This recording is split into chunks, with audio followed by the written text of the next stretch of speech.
Hi, everyone. This is part 4, and it starts out with snap. This being jerked its head over in my direction and started addressing me by the name the blue avians call me, Ra Hanush Ear. I got to the middle of Hanush when there was a loud snap. I realized at that moment that I was not there to negotiate anything. I was there to be the distraction, which would allow this being to be killed. Hanush equals Enoch.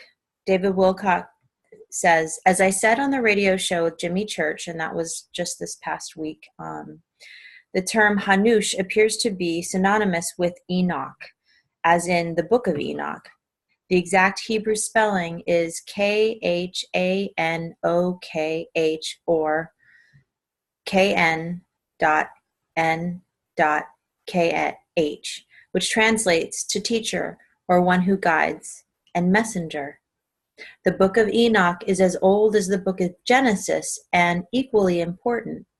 It describes a race of giants on earth that became cannibalistic to humans. These giants used Enoch to petition the benevolent Elohim for mercy after they learned that a great flood was coming that would balance their karma. They asked to be airlifted to safety and were denied. Very interestingly, the Draco White Royal similarly used Corey to beg to be released from our solar system before the upcoming solar flash and was denied. For this reason, I have speculated that Enoch, in quotes, is essentially a political term in the ET world that could also be akin to diplomat or ambassador. In our present time, Corey appears to have been thrust into this role. It is not messianic, nor should he be seen as anything special, just as with Carla, Jim, Don, and myself. Corey has had many difficulties and threats, and has had a very hard time adjusting to all the strange things that have been happening to him. Yeah. You have done well.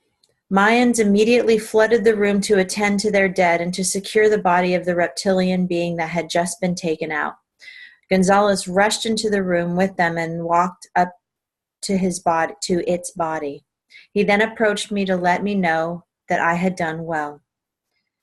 I was still a bit shocked and definitely not happy that I had been used to distract a being so as to allow its assassination without any warning or explanation. Having a little sip of my coffee, excuse me. A Draco captive. Gonzalez saw that I was upset and stopped, put his hands out in the air and took a big, slow breath as he lowered his arms. He paused for a moment with his eyes closed. Then he looked at me and said, okay, we are very sorry to have put you through that. We were transferring a recent Draco captive that was a VIP. We had captured him hours before in a cavern system deep below the African continent. Apparently, the Mayans overestimated their ability to contain him with their stasis technology. Gonzalez went on to tell me that this reptilian was being transferred to a special detention facility when it regained consciousness and began attacking the Mayans one by one. He explained that the Draco and Super Federation groups used this facility as a prison for beings who have violated a certain agreement that was made long ago. He said he wanted to give me more info, but there was, again, no time. He looked over at a Mayan standing by one of the floating stone control panels as it flashed its normal variety of colors, lights, and symbols. Gonzalez looked at me and said, allow them to see what just occurred. Before I could ask who he was talking about, there was a flash of light. Disappointed they couldn't deliver the prisoner alive. I found myself standing in a huge cavern along with Gonzalez, a handful of the Mayans, and the body of the reptilian being. We were in a cavernous area in which the walls led up to two separate plateaus about 90 feet above us. On one ledge, I could see tall blonde beings along with a group known as Ebens. On the other ledge were various types of insectoids, including ant-like beings as well as mantis-like beings. Both groups seemed to keep looking back as if they were communicating with someone on their ledge that was out of view. Suddenly, something that felt like a chorus of minds began connecting with my own thoughts.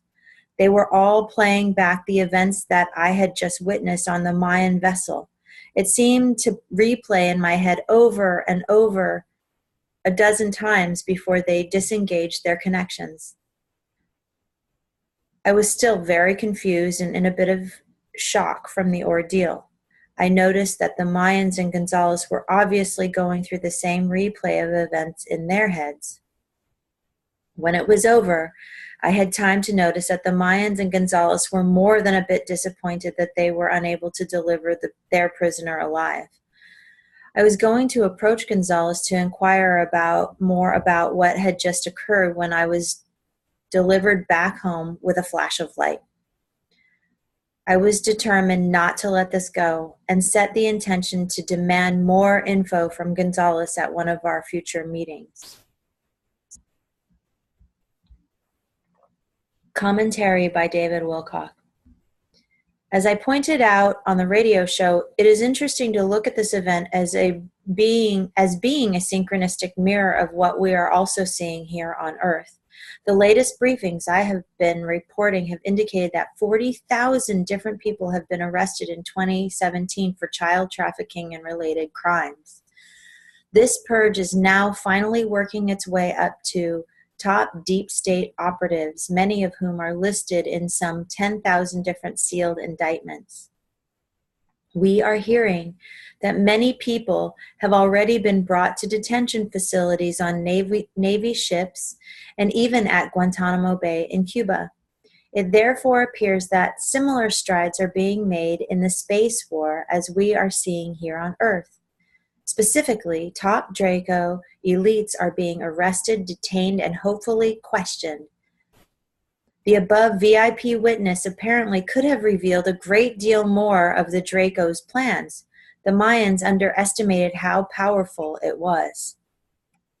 Since these beings know who Corey is and what his role is at this time, his sudden appearance gave them just enough distraction to defeat this being before it killed anyone else. It is very interesting, therefore, to see this is a clear indication that the war is being won on both fronts, both on Earth as well as in space. Dream communications and the blue orb. Corey Goode says, I did my best to forget the frightening experience with Gonzalez and the Mayans and get back into quote-unquote work mode. Several of our projects needed attention. Almost immediately, once again, I began receiving dream communications from Tier Air. In one of these dream state communications, I was told that I should prepare for a series of meetings with the Super Federation and the Council of Saturn in the next few days. On Saturday, December 16th, 2017, at a little after 3:30 a.m., a blue orb appeared in my room. I got up and put on the nice clothes I had laid out next to my bed the night before. And David Wilcock says, it's very interesting that this was the same day that the official sanctioned Tom DeLonge UFO disclosure occurred, as I discussed on Christmas. That is interesting, David. As I buttoned my shirt, I mused for a moment on how much I looked like I was going into Gaia Studios to shoot an episode of Cosmic Disclosure. I then faced the orb and indicated I was ready to be transported. As usual, I was given very little information on what to expect or what would be expected of me.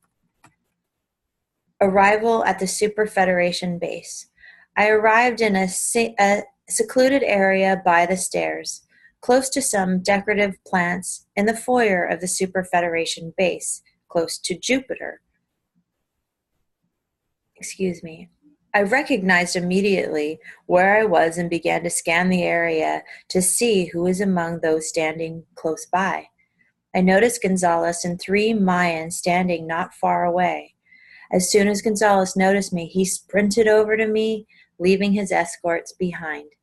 He put his hand on each of my shoulders and asked, "Are you ready for this?" I replied, "Ready for what?" and went on to tell him that I had no idea what was going on. Gonzalez lit up and he smiled and said, "Typical, it's probably for the best.